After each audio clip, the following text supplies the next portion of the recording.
Excellent. Fantastic. I'll just give it a couple of seconds. Hi, Susie. Hello. Hi, how are you? Good, thank you.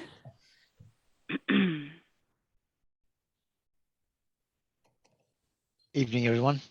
How are you? Brendan here. Hello, Susie. Hello, everyone. How are you? Thanks for being here. I'm very well, which is a loaded statement these days, isn't it? Very good. I'll just give it a second. I think we might have a few more people coming.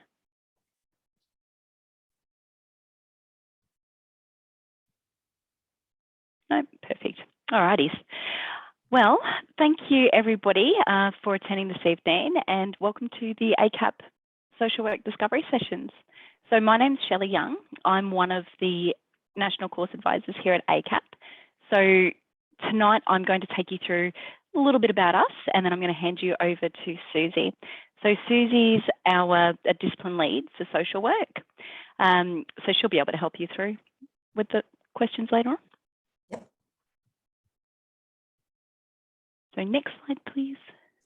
Of course. Thank you. Oh, excellent. So firstly, I'm going to give you a bit of information about what makes ACAP different, as well as share some of our services and the supports that we do provide. And then Susie's going to introduce herself and run through the course-specific information. At any stage, if you guys do have any questions, feel free to pop them there into the chat function, and myself, Miles, or Brendan, my other colleagues there, will be able to answer any questions that you might have.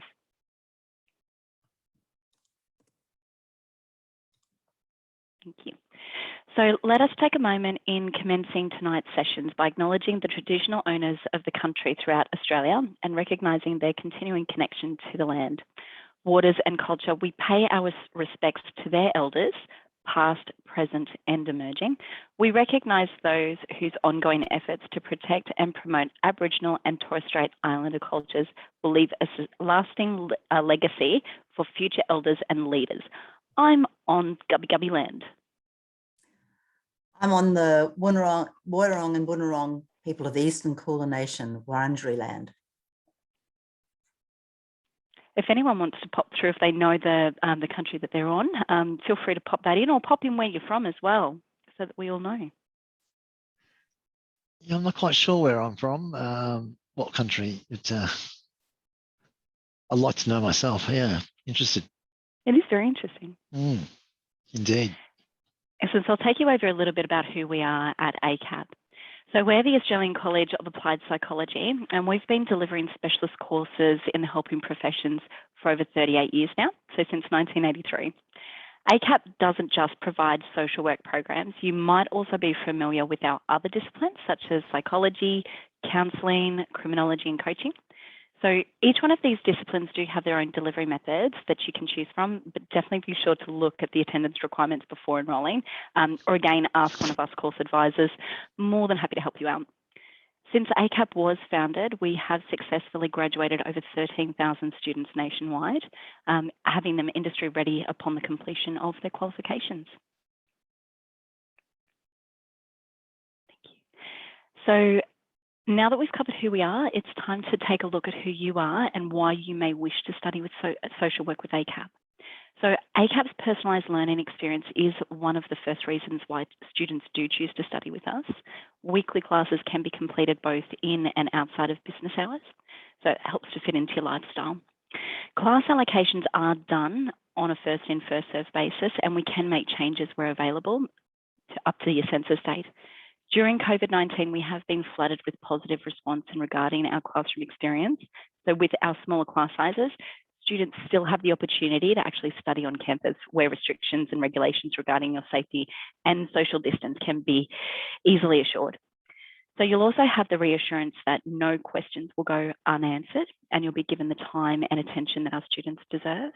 Having educators that do work in the industry as well as teaching, whether they're running their own practice or if they're leading a team of health professionals or engaging in academic research, their knowledge and experience is second to none.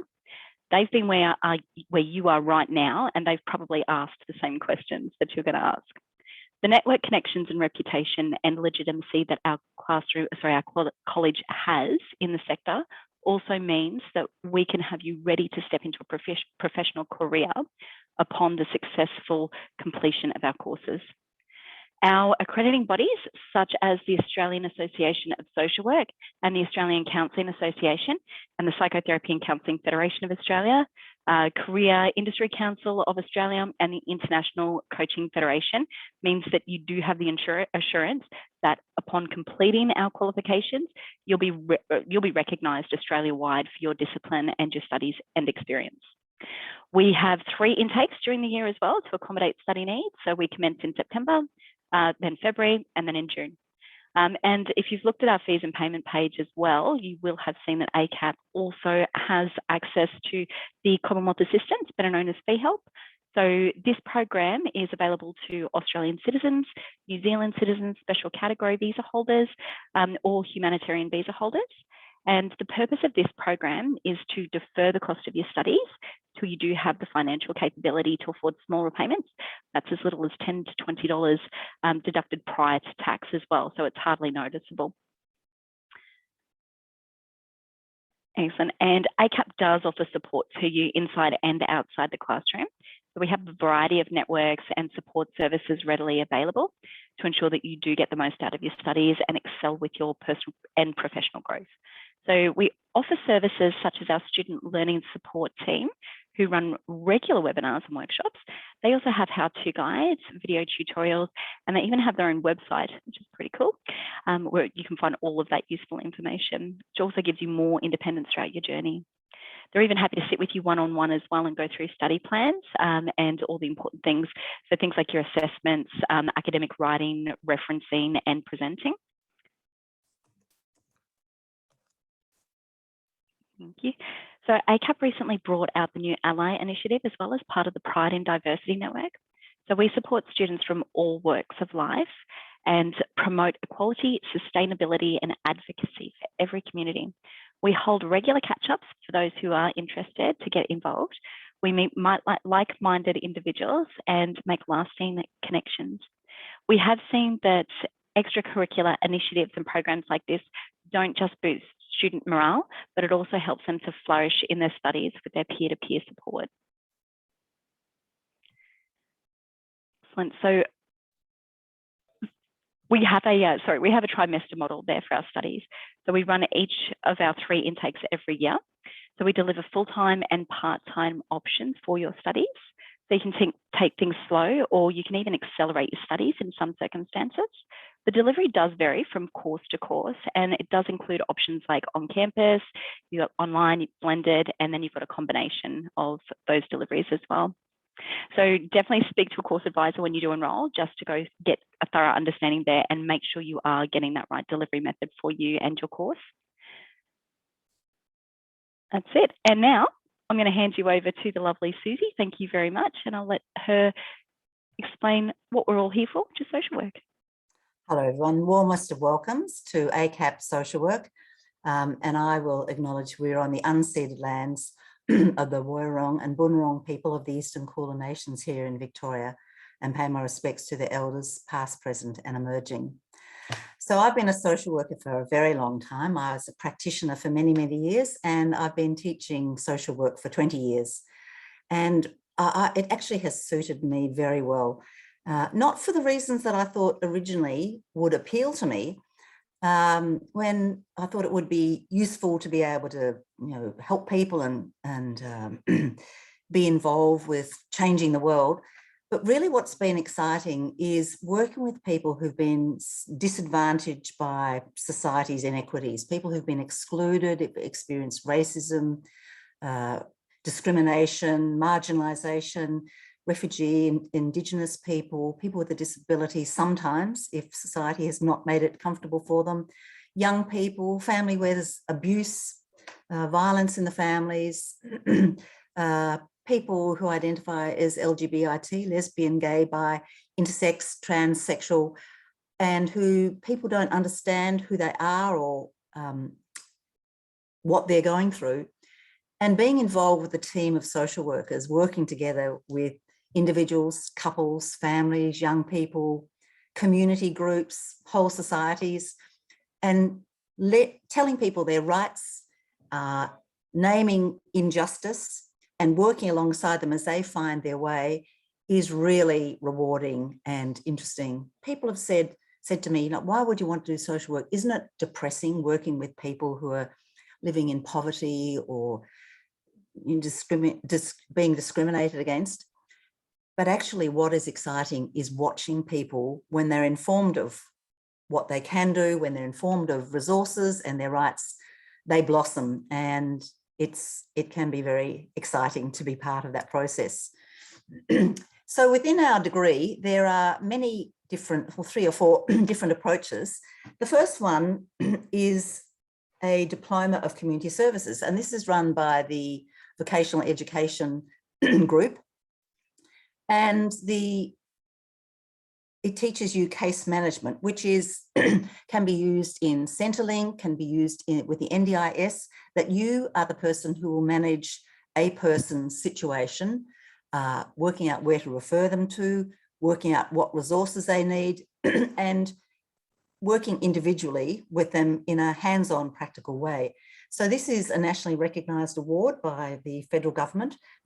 All these diploma courses are, and it's 120 hours of a work placement where you're working in your own workplace, and you will learn to theorise and name and to develop different competencies according to the criteria of a case management diploma. So it's how to meet basic human needs, analysing what their needs are rather than what you think they are, collaboratively deciding what people need, and then in collaboration with the person, working out what's going to make a difference. What is it that they think they need, and how can you set that as a goal, and how would you and they work together towards achieving those goals? It means you've got to be a very good listener, not just talking all the time, that you need to be able to hear what people aren't saying and hear what they are saying, reflect it back to them and clarify it with them, and then support that person through their processes of achieving what they want. So this unit has 16 units of competency. It's 1 year, or you can do it part-time over several years. So that's your first option. Then we have the social work degrees. And so not everyone is aware what social work is, and it's many things. And I'll give you a shortcut definition at the end of this slide, but it's a profession that is practical and academic. So some people say, oh, my wife's a social worker. She works down at the soup kitchen handing out food to people who've been living without secure housing. You think, well, she might be a social worker, but actually a social worker does more than that, than just goes and volunteers somewhere. That we are guided by the principles of the Australian Association of Social Workers, which are commitment to human rights, social justice, and professional practice, professional conduct and integrity. That we are advocating for positive change from the individual to the policy and political levels, and we are there to advocate for and achieve justice for most vulnerable people, from infants to the oldest people in societies. And I've worked a lot internationally, and when you're trying to describe what social work is to people who haven't been familiar with that way of working, like I would only talk to my family members, or I'd talk to the village elder, or I'd talk to the priest or the Buddhist monk or the imam about my problems, I find it's quite useful to say social workers are human rights defenders. We look to see where there is injustice, and we try to address injustice in individuals' lives, but at the same time, changing society so the injustices are reduced, to get rid of discrimination, to get rid of exclusion, to change policies and laws so that we aim for a society that is equal and accessible by everyone, for everyone. So what does it mean when you are a social work practitioner? So it means you're very much guided by the Australian Association Code of Ethics. and working out what your values are compared with the values of the AASW. For example, one of the first tasks we ask students to do in both the Bachelor and Masters of Social Work is to consider the Code of Ethics in Social Work and then consider your own values. So some people's background and strong belief is the family is the most important unit in society and nothing should disrupt the family and the family's closeness. But what happens when there's an issue, an abuse of human rights, that a child is being abused by a parent, that there's domestic violence going on, and the woman is being beaten? Do we say, well, people should stay together regardless because they are the family? No, that the Code of Ethics would say we stand up to abuse and violence. We would speak to the person who's responsible for perpetrating the violence. We would speak to the people who are experiencing the violence.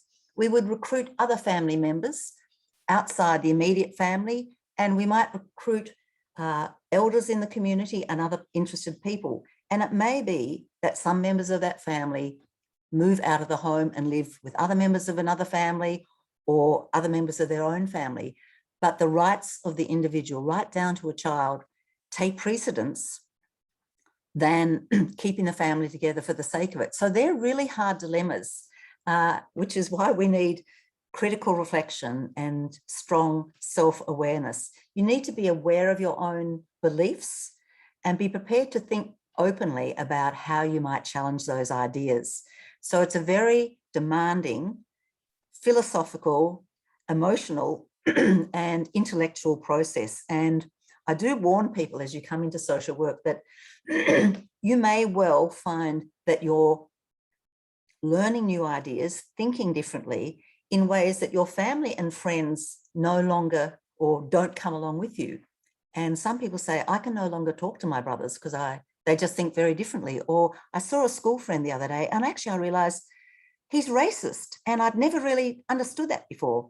So it can be very challenging to you as a person as you're growing, as your mind's growing, as your attitudes and values are expanding in doing social work, that we are very concerned about doing that professionally, that we maintain, we regulate our emotions and our way of being. We play the role of a social worker so that if we're angry or disgusted by someone, we would not show that. We would say, how come you thought it was all right to hit your wife? What was going on for you? Because it's not acceptable you do that, but I'm interested in why you would do that. Can we talk about that for a little while? So it requires, right from the minute you start the social work degree, in being able to regulate your emotions and behave in a professional way. We are concerned very much with being culturally responsive and inclusive with people from different backgrounds from ourselves. So that I, as an older woman, if I'm working with a young Aboriginal boy, I would need to think, how can I adapt myself so that he would feel comfortable? How can I think about what his experience is like and what it must be like talking to me, who's not from his mob? I don't have the same skin colour. I don't understand the complexity of an Indigenous or other cultural perspectives. So I'd need to ask him and have other people from his community working with me and advising me. So you can't just jump in and do anything. We teach a lot of theories. One of the key theories we talk about is anti-oppressive practice. And we take the stance that society is unequal, that it privileges some people in ways that they actually haven't deserved, they're just privileged by virtue of their birth. You as students coming in are all privileged by the fact that somehow you're going to be able to afford to have an education and to be able to study, which is a great luxury. And how then do we use our privilege to benefit other people? We learn how to communicate in ways that are respectful and interested and make people feel comfortable. And part of what we do, which is very different from some other careers that some of you might have done in counselling or in psychology, we advocate for the rights of people. Some people I know come in to, say, the Masters of Social Work thinking that what you're going to do is to get a ticket through Medicare rebate and registration to be a counsellor. And it's very interesting hearing those students reflect back on that decision in second year when they've realised the great breadth of social work, of which counselling is part, but only one part, because we do all the other things. We try to influence policy and change society through legislation and social action to make it a better place for all people. And our learning never stops. I'm still learning, here I am. I'm learning from students, I'm learning from the references we ask and set people to read. There's new things to be considered, new ways of looking at things all the time. And so part of being a professional social worker is having time each fortnight or once a month with a social worker to debrief from what your work has brought to you and to make sense theoretically of what you're doing. So you're always learning, as well as attending workshops and lifelong learning. So, as I've said, social work has core practice standards that we respect all people, regardless of who they are, their background and what they've done. But rather than just pretending everything's okay, if someone's done something that we disagree with, committed a crime, been cruel to someone, made terrible mistakes, we will engage with that person and get them to talk about what they've done as if it's something they've done, but it's not all of them. There's more to them than that. We're concerned with social justice and human rights and maintaining professional integrity. What you'll be learning, the knowledge you learn for practice, is about the world, the diversity of the world, the place of the United Nations, the complexity of what is going on in the world, the injustices that we're seeing daily on TV and in the press and on whatever social media you follow, particularly in Afghanistan at the moment, the suffering that people are going through there under an oppressive regime. We hope that it turns out, as the Taliban are saying, that things will be different. There's evidence to say that's not happening yet. We look at how society is structured, so that's why you need to have a good basis in sociology.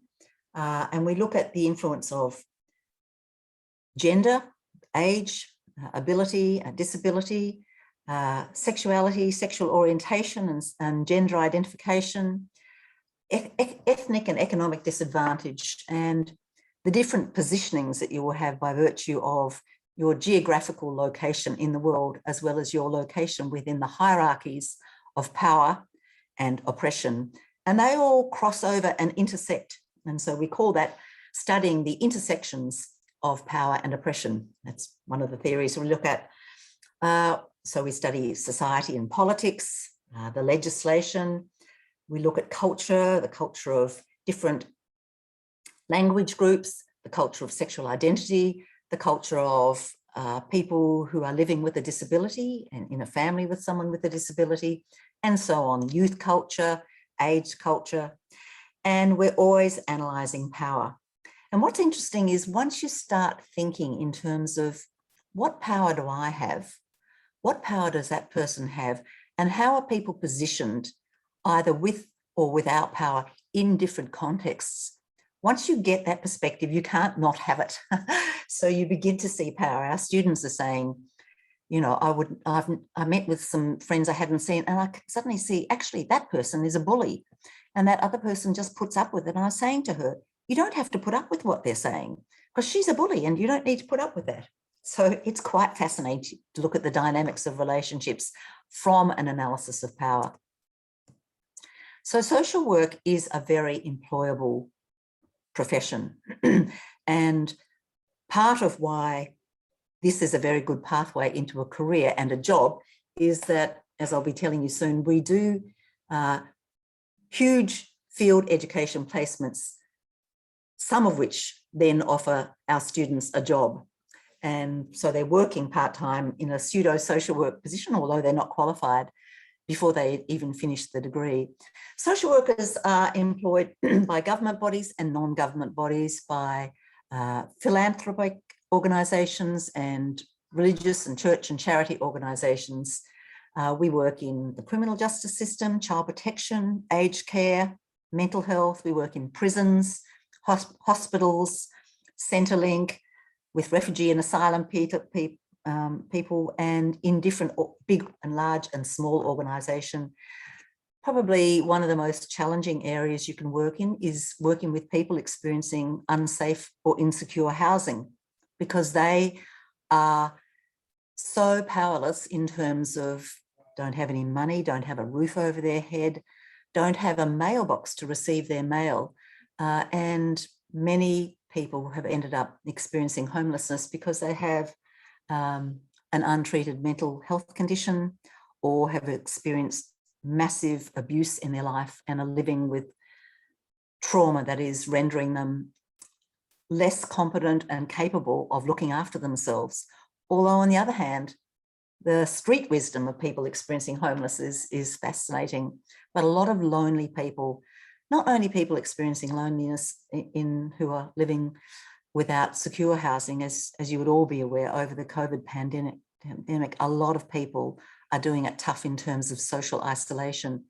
And part of reaching out with teleconferencing, using media to get to people and provide support, a strong listening ear, and linking people is part of what we'll do. There are student placements for students with and well supervised, and particularly in the Bachelor of Social Work and the Master of Social Work. The Graduate Certificate of Human Services is the step between a bachelor degree and the Master of Social Work.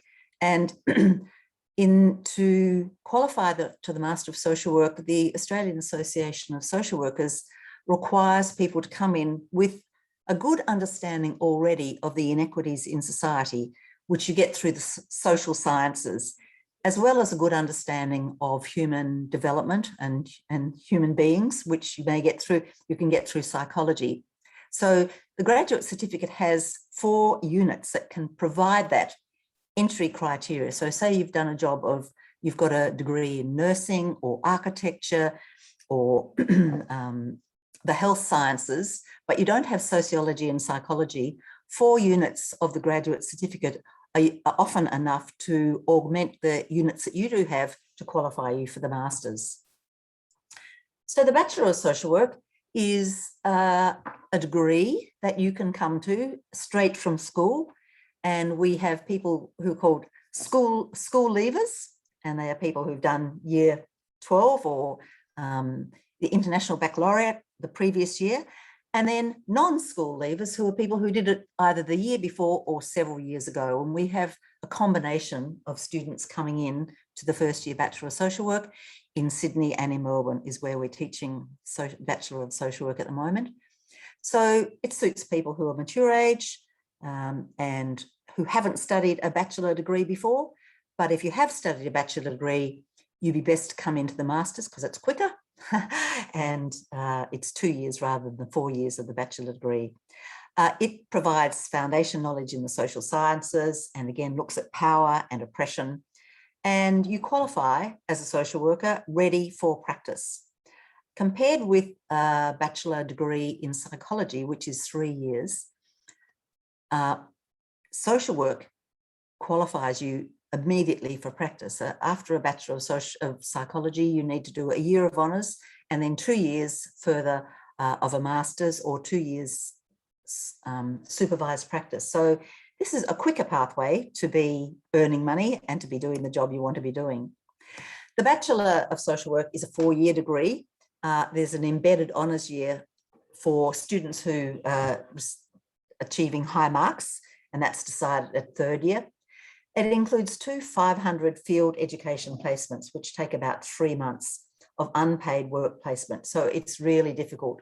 We find those placements for you, although if you have an idea of where you would like to do the placement, you can let us know and our field education team will make contact with that organisation and set up all the formal contracts and requirements, which are enormous. You can also do your placement in your workplace, but you have to do something different from what you're doing at the moment. But if you can manage to do something in your workplace and be paid in a different department, you might be working with youth, and this might be working with aged care or something different, then that is good. You can also apply to get recognition of prior learning for the first of the 2 placements. You have to do the second one. So if you've been working in the field for a long time, and this applies also to the Master of Social Work, for a long time, then you might qualify. There's a huge process you go through to get recognition of prior learning. But apart from that, the way it's set up at ACAP, we have trimesters, and people do 2 to 3 units per trimester, or 1 or 2 units part-time. Sometimes people just do 1 unit, which will take a very long time. So people tend to do 2 in the first term, 3 in the second term, and 3 in the third term. So it's nice to start off a bit, test the waters and take less on in your first term, so you get the feeling of how it is. We've been teaching online like this via Zoom a lot of this term and a lot of last year. So our units have been adapted to this mode of delivery. We try to have face-to-face classes because social work is an interactive social way of learning and teaching, but the pandemic has made that difficult. And I know that in third term, we will start with the first month at least online and consider what the virus is doing at that time. The Bachelor of Social Work is a fully qualifying qualification, and with some practice experience, then you are entitled to apply and have a Medicare provider number. To apply for the Bachelor of Social Work, you need completion of a senior secondary certificate in New South Wales, Sydney, or anywhere in Australia, or the International Baccalaureate, or if it's an international qualification, we would consider its equivalence. You need a completion of a Cert 4, be above 21 years old, and be eligible to admission for a graduate degree at an Australian university. And you would be participating in an interview on phone or on Zoom. And again, the AASW says that social workers must have good spoken English. So you need an IELTS, an International English Language Test score of 7 to come into the Bachelor of Social Work and the Master of Social Work in all categories. So the Graduate Certificate of Human Services provides 4 units, academic and professional communication. So that actually is a great elective to do, even if you're in the Masters, for those of you who haven't studied at university before, because it teaches you the academy requirement for how to acknowledge sources when you're writing, so that you don't lose marks through plagiarism, which is if you write something that someone else said and don't say where it came from, you instantly lose marks, and it is considered cheating. So you need to learn about that. That subject teaches you how to structure an assignment, how to write in the academic model, and how to communicate. There's a sociology subject, an Australian society subject, and a subject on looking at Indigenous First Nation peoples. So you will relate, it's a very good subject to relate to Australian society and academia, and really well prepares you. And I'm noticing in the Master of Social Work that students who have done this come in very strongly and do very well in the Masters. So if you are short of social science or human development subjects, then this would be a good entry into the Master of Social Work. You can do 2 units per term. You could do 1 unit per term, which will take 3 to 4 terms, of course. Most people do 2 a term, and at the moment they're in the morning, and we're making them in the evening for international people. So it's 36 hours of face-to-face workshop per term, per unit. So now we get on to the MSW. That is what is required for coming into the Master of Social Work is a successfully completed bachelor degree with at least 4 units in, as I've been saying, social sciences, psychology, community, law, allied health, counselling, or a bachelor degree with evidence of at least 6 months of full-time study on top of it, a written statement outlining why you want to do social work. We want to know that you know something about it. And again, an IELTS of 7, International English language score of 7 in all categories. That the Master of Social Work is a 2-year qualifying degree that really gives you a terrific beginning, that you come out confident. We're noticing our final year students are confident, articulate, they can be advocates for people who are going through difficult times and are very employable. And we kind of help you get a job too, because you will have done a placement. And a student rang me just yesterday to say, my workplace has offered me a placement, there's a position, they've said, I've done 3 months kind of apprenticeship and they want me to stay on in this new role. Again, you can, after some time, you can be qualified to apply for a Medicare number. There are 10 units and then 2 placements. So yeah, the placements are very demanding and exhausting. After being a student, you've kind of forgotten what it's like to go to work every day, have to be there by 9 o'clock and stay working till 5. And it's been very demanding for some of our students who've had to do that on Zoom, as all the social work schools around Australia are having to do, probably around the world, that people can't go face to face at the moment, particularly during lockdown. So most of our students in the last 2 years have had part of their placement via virtual connections, and some have had their whole placement like that. And this is the way that social work is going. It's created problems, but it's also made social work a lot more accessible for people. I mean, rather than having to travel to see a social worker 2 hours away, or rather than having to come to campus 2 hours away or whatever, you can be there in an instant, in your jammies with a shirt on top. I haven't got my jammies on at the moment, but so there are pros and cons, and we are improving all the time on how to make things work via Zoom and other mechanisms. Yes, so I think I've explained about the entry requirement for the Masters. A written statement outlining your interest in studying social work, just 500 words. So now it's up to you. You can ask what questions you have to ask. Yes, so let me say hello to you. Ah, there you all are. Hello, everyone. I can see you now. Sorry, Shelley, or do we have some questions from people out there? From Emma to everyone. What do you enjoy most about social work? Oh, we haven't got time to hear from everyone, Emma, but I'll just say it's worked very well for me as a career, both as a practitioner and as a teacher. You know, you become a social worker. We've got the first subject in the Masters is called Becoming a Social Worker. And it's like becoming a feminist. Once you understand the dynamics, you can't unbecome one, because those values are there working all the time. What's the biggest challenge I've faced in working in social work? I think probably I've had, you know, I've worked as a child protection worker. I've worked in inpatient psychiatric ward in a major public hospital for young people. I've worked with children with a disability. I've worked sexual assault, domestic violence. I've run a group for women who experienced domestic violence for years and years. I ran a group for men who perpetrated and worked with children. It's given me, I've loved the fact that you can work anywhere in any field where people are experiencing disadvantage and oppression, because you've got a set of principles that are applicable anywhere.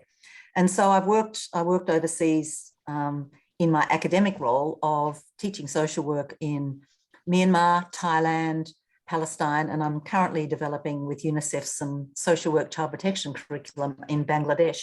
And I think that was the most challenging, because I'm out of my comfort zone. I'm in cultures with which I was not familiar. And I have to say to people, I don't know. I don't even know what I don't know. Can you tell me what I need to know? So you have to take a one-down position, which actually is easy to do as you develop more confidence and knowledge, to be able to say, I don't know. So I found that really, really challenging. What are the differences in outcome for someone who does I can't see the rest of it. psych and then goes on to the Master of Qualification. Yeah, in terms of mental health social worker, it turns out about the same. So you can do a Bachelor of Psychology and then a 2-year master's, and you're qualified completely to be a practitioner. And people in the field love to see that you have both degrees, because the strength of a psychology degree, it's taught as a science and you learn a lot of factual information, you learn really excellent research, and you learn how to be an academic writer in a very strong way. In social work, you learn to think and unpick everything, and you learn to think critically and to examine power and oppression. So those 2 degrees work very well together, as do a law degree and social work. We have people who come in from nursing, from law, from psychology, saying, I didn't feel I could connect with people. I mean, psychology you can in the right place and with the additional 3 or 4 years after the degree. But I've had nurses saying, I wanted to be able to connect more with people. And I've had lawyers saying, I thought I was going to be practicing human rights, but instead I'm practicing the law. And that might apply to some of you out there. Let me look at some of your other questions. How do you deal with the emotions? That does take practice. You are constantly, and we're talking to students about how do you come from a position of channeling your social work role whilst you're also using your own personal skills. And you do that through your placements. You've had all the theories, we've done role plays in class. We have a lot of practice about how to prepare yourself for social work. And then you have a placement with a supervisor who will watch what you watch them. They'll give you a task, they'll watch you and give you feedback. So they are shaping you, and you can do that with them guiding you. Can you please explain a mental health social worker and a clinical social worker? Oh yes, what is the difference? So yeah, I'm not sure I even know the difference between a mental health social worker and clinical social work. I suppose, I mean, at one time when I was working at the Austin Hospital in Melbourne in the adolescent inpatient psychiatric ward, I was a clinical social worker and a mental health social worker. And actually, you'd have to go to the social work ASW to see what they do, or to Medicare what they do in terms of the difference there. Whilst we do focus on those counselling and intervention roles, we are also emphasising the idea of working with communities, being an advocate for newly arrived refugee or asylum seekers, working with people who have, it might be a group of young people who live in an isolated area and they want to create some artwork. You might be doing those sort of things. So it's not just about that. How long does it take?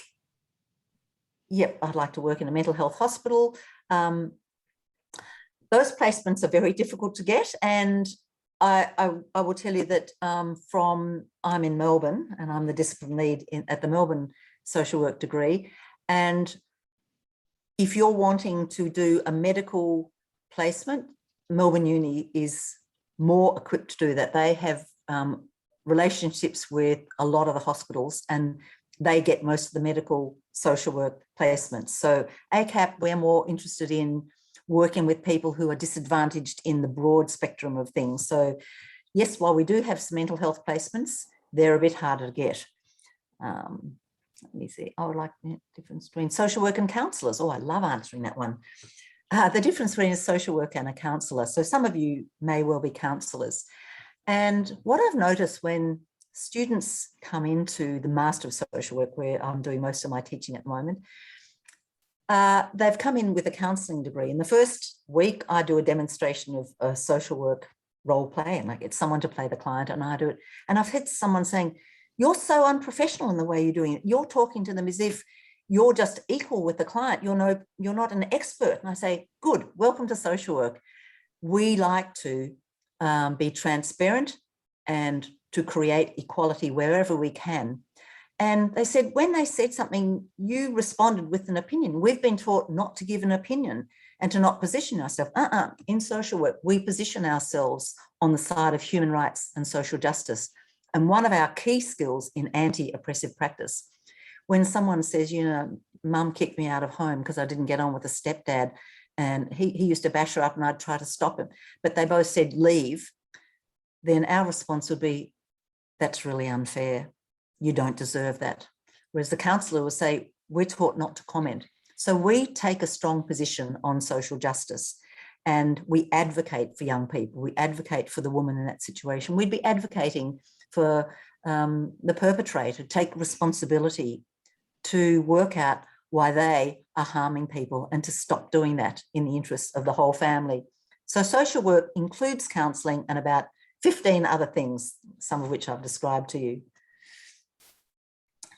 Is there a completion of diploma in counselling from TAFE when enrolled in, how many is it? RPL with completion of diploma? Okay, so in terms of, there's recognition of prior learning for the first field ed placement. If you have completed the equivalent of 3 full-time years of doing a social work-like role, but you have to provide evidence from your supervisors, etc. We do give credit transfer for subjects that you've studied elsewhere that can be considered equivalent. And coming into the bachelor program, yes, some programs done at the highest level of vocational education can be considered equivalent, but each of those applications need to be looked at individually. There is no credit transfer from subjects in the bachelor degree into the master's. So if you've done a research subject in a bachelor degree, it won't be counted. You'll need to do a research subject in the master degree as well. This feels a bit picky, me just going through the chats, particularly. Let me just go up the top and see people who asked questions originally.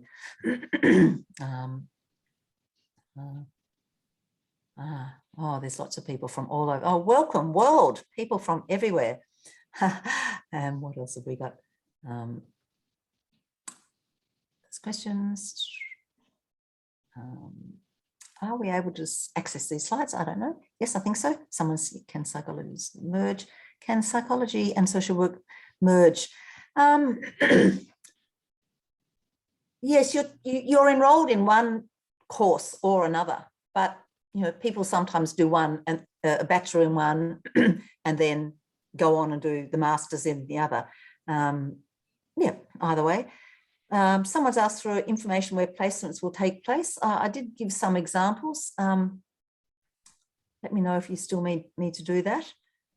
What else? Yeah, I have a bachelor's degree in psychology. Come and do the Master of Social Work. We'd love to have you. You can use electives. Yes, you can do some electives in psychology, but there aren't a lot of opportunities, actually. A degree in law, yep, come in. After 2 years Masters of Social Work, you're qualified as a lawyer, social worker. It looks like people have been answering all these questions.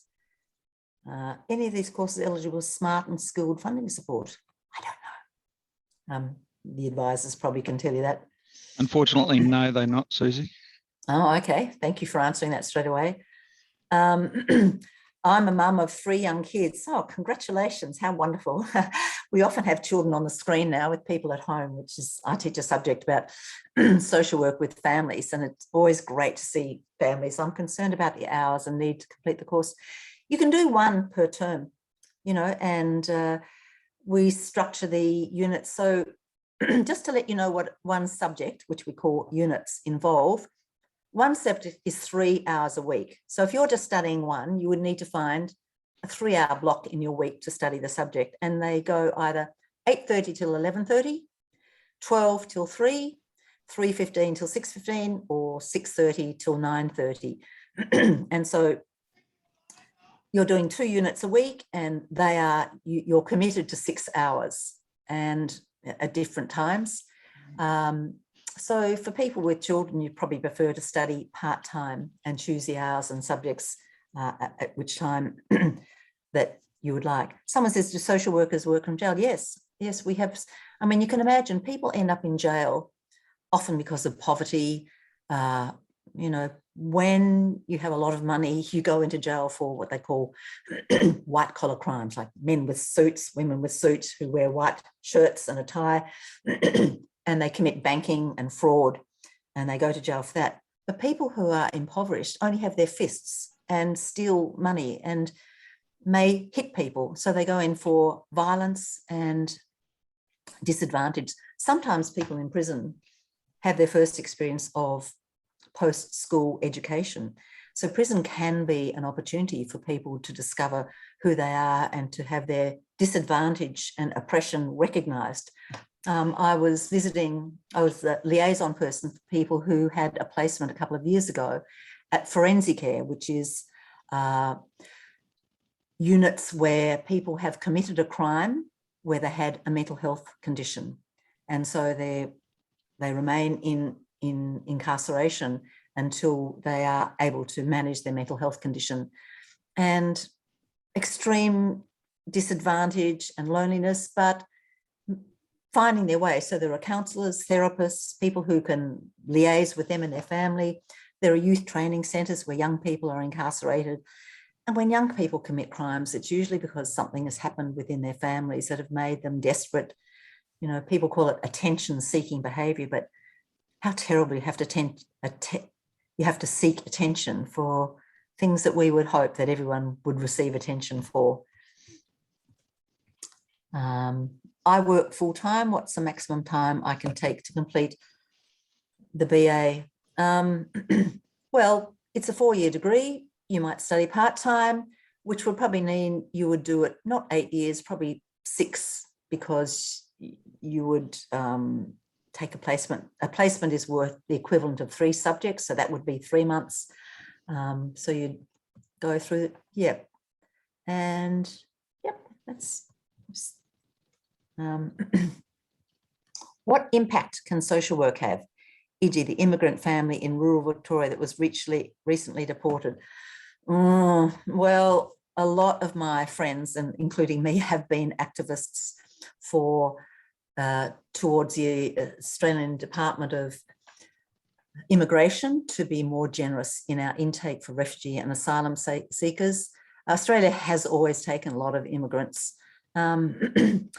How can social workers be influenced? I mean, in so many ways, actually. I worked some years ago with communities from Africa that came from parts of Africa that practiced a female genital cutting or female circumcision, believing that it's the right thing to do for daughters to ensure their virginity and purity by the time they get married. What people found from those African countries when they came to Australia, according to my research and conversations with these people, is a group of women, was that for the first time they realised it's not a universal practice. And so those became advocates to newly arrived communities to say, you don't have to do this. It's harmful. It's actually illegal. You don't need to do it. But of course, some of the old ways persist, and some of the midwives and grandmothers who were the cutters were very angry. So that's a role for social workers to bring people together. This is where community development and social action is gently applied. We would work with the elders in the community who had become advocates against the practice. We would find ways of bringing them together with newly arrived people to say, we don't do that now, we're here in Australia. There are other ways to bring up your children, and this is illegal. So let us talk to you. We recognise you're doing this out of love for your children, and it's not acceptable here. Similarly, I've been involved in some research recently with the Department of Human Services, Child Protection, and Legal Aid Victoria, where they had set up a pilot program for independent advocates who, when someone is referred to child protection, they'd be given an advocate, and we wanted to evaluate that program. So we interviewed parents from Indigenous backgrounds who had been reported to child protection, as well as parents with an intellectual disability in rural areas. And their stories of being not listened to and neglected in some cases were so powerful. And now we're feeding that back to child protection, who is saying, we need to be working with some of our workers, not all of them, not most of them, but some of our workers aren't tuned in. So the power of research to gather data, write it up, and then feed it back to people is very strong. I mean, policy and research are very powerful ways of changing society as well. Do recommend getting first work placement credited. I mean, that's something you figure out, because you learn so much on placement. But if you've done, at least 3 years of it, you may not need to. It does give you a unique experience to go and work with a social worker, but we are encouraging people under the current circumstances of finding it hard to get placements, that if you do have experience, because it's hard to get placements for all social workers across, all social work students across Australia, we would work with you to ensure that you do meet the criteria. And probably under these circumstances, yes, it would be good. Yeah, disability support work, as long as you're having social interaction with people too, in a role just beyond physical caring, that you are also having conversations, you're helping people realise their potential, you're doing some narrative work, listening to their stories, empowering them in some way, you can make an argument that that would be similar work. Oh, well, one question only now. Disability. Susie, what are the main characteristics must have to be a good professional social worker? I'll just answer that, then I'll take that question. You need to be resilient. Social work is not for the faint-hearted.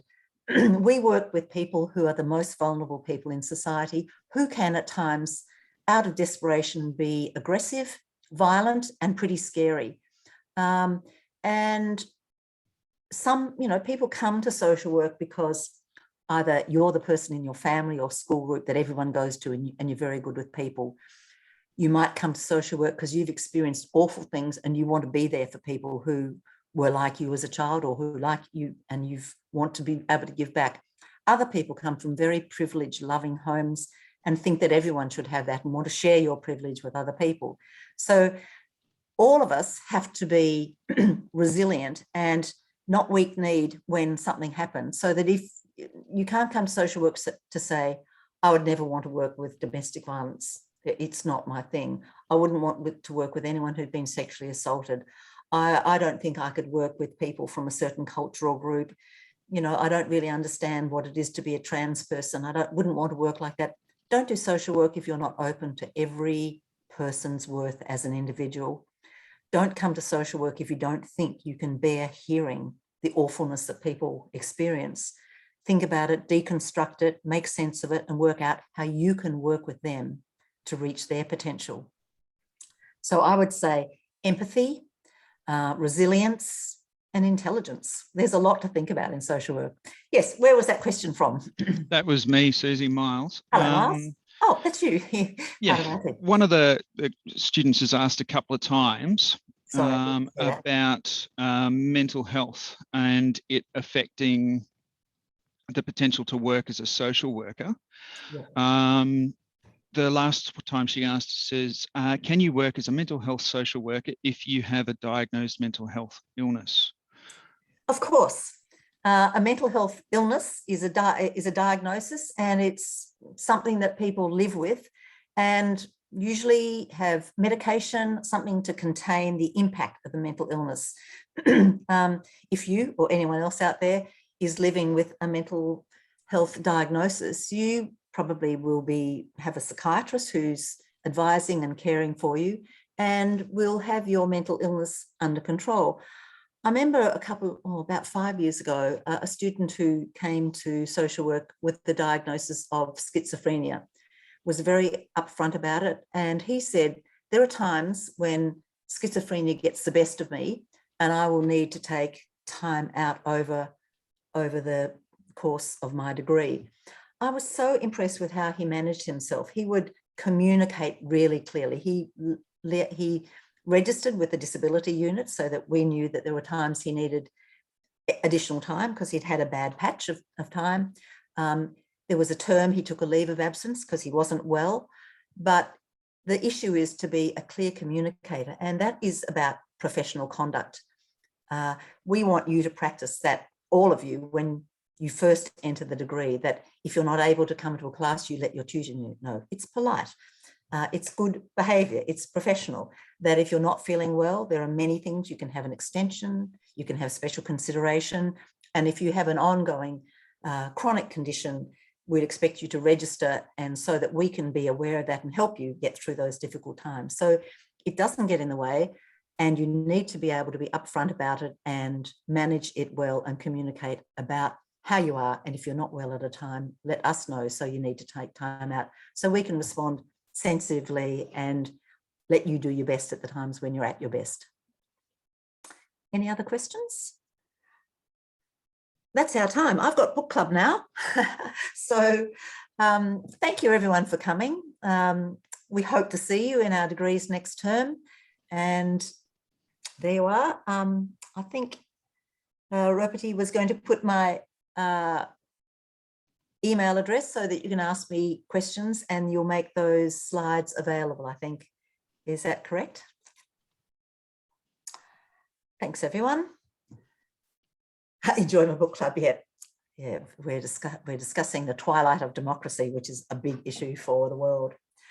All right, everyone. Well, I'll leave and hope to see some of you next term. Bye-bye. Take care in lockdown and elsewhere. Good afternoon, everyone. Thank you very much for attending. I hope you enjoyed the session. I have put up a quick survey in the chat group. If you could complete that, that would be fantastic. Susie's email is also there. If you have any further questions, please feel free to give us a call on our 1-800 number, which is 1-800-039-139 here in our admissions team.